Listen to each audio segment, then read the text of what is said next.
Tips singkat, 3 minit ubah mood anda. Rasa mudi, letih, hilang semangat tiba-tiba? Ambil 3 minit dan ubah mood anda dengan 3 langkah mudah. Tarik nafas dan zikir. Langkah pertama, tarik nafas dalam dan zikir perlahan. Tarik nafas 4 saat, tahan 4 saat, hembus 6 saat. Sambil itu ulang zikir ini.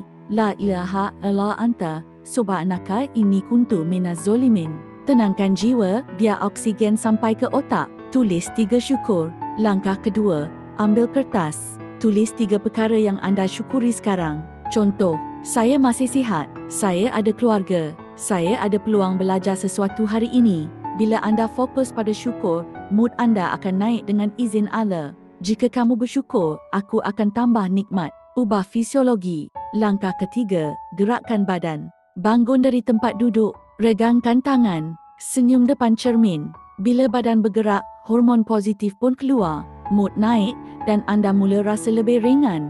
Ulang harian. Cuba buat 3 teknik ini setiap kali anda rasa down, insya-Allah. Dalam 3 minit, anda akan rasa lebih kuat, lebih tenang. Tip bonus, jadikan ini amalan pagi dan sebelum tidur. Suka tips ini? Tekan like dan subscribe. Komen, saya pilih untuk ubah mood saya dengan izin Allah.